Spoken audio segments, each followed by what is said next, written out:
The Salamancas are one of the main recurring villains in the Breaking Bad and Better Call Saul story. One of the most prominent families in the Mexican cartel, they serve as muscle for the organization, as well as having a drug operation in New Mexico. Members of the family include the crazed Tuco, the silently murderous twins Marco and Lionel, and the charismatic Lalo.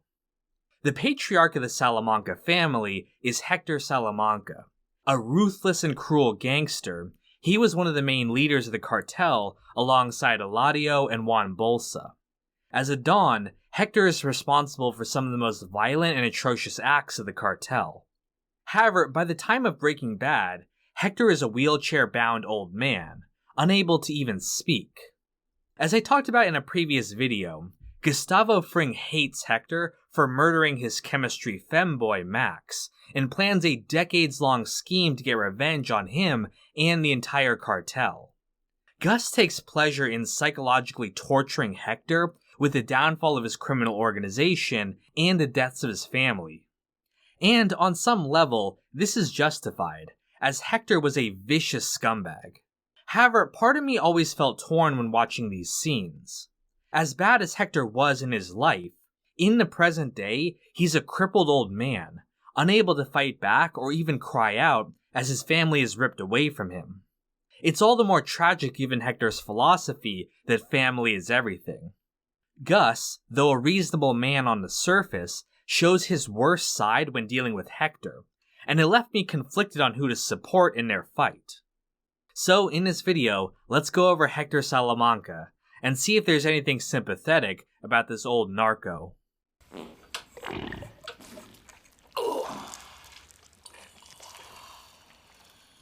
Man. Like I said before, Hector is the leader of the Salamanca family. Though he has no children of his own, he is the uncle of Tuco, Marco, Lionel, and Lalo. The Salamancas refer to him as Tio, or uncle in English because of this. What did you do to my deal? Nothing. Bullshit! My deal is not live!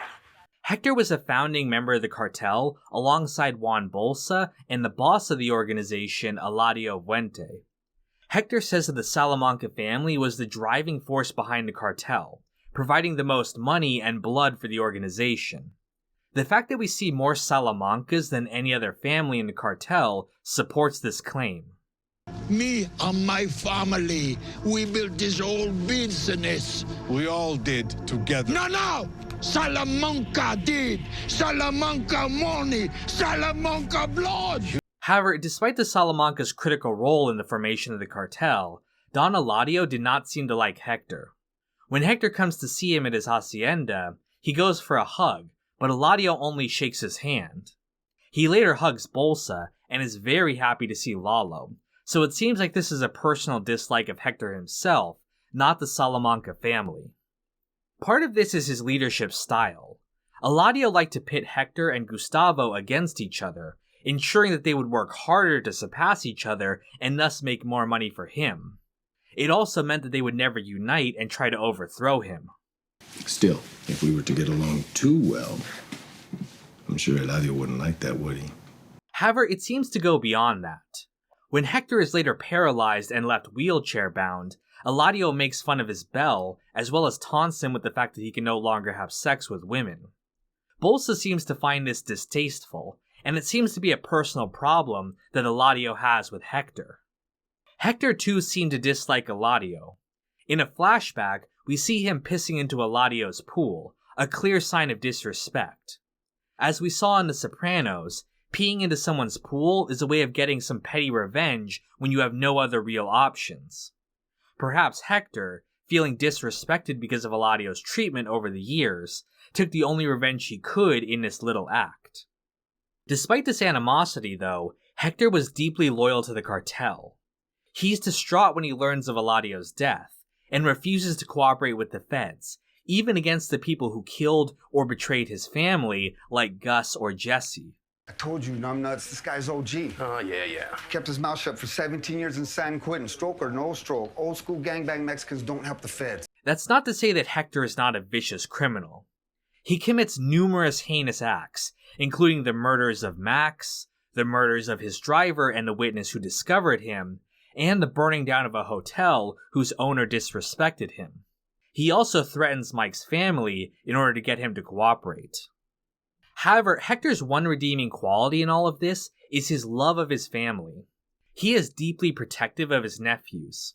He threatens Mike in order to get Tuco a reduced sentence in prison. He directs Lalo to get proof of Gus's betrayal instead of attacking him and risking the boss's wrath. And he teaches them all the philosophy of the Salamanca family.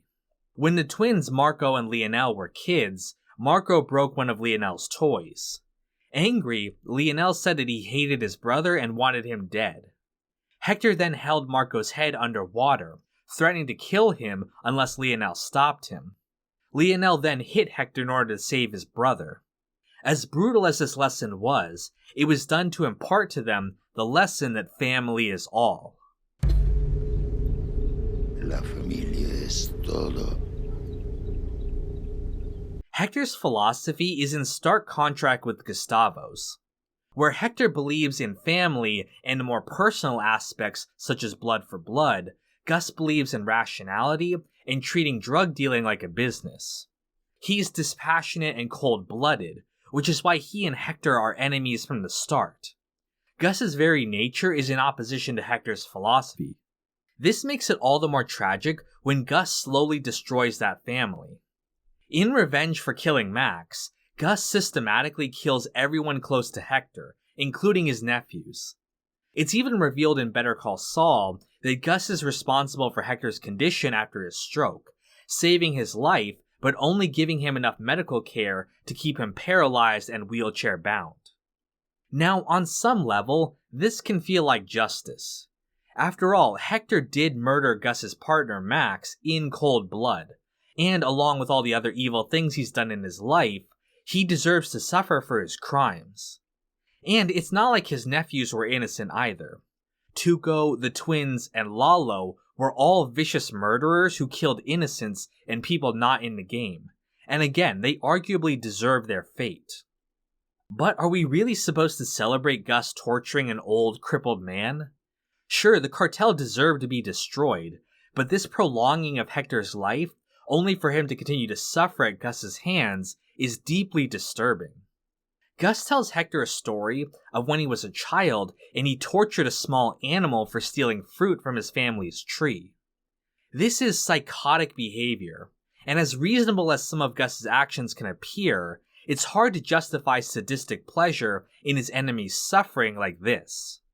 It also pokes some holes into the idea that Gus is this emotionless, logical machine. Gus is the same as Hector.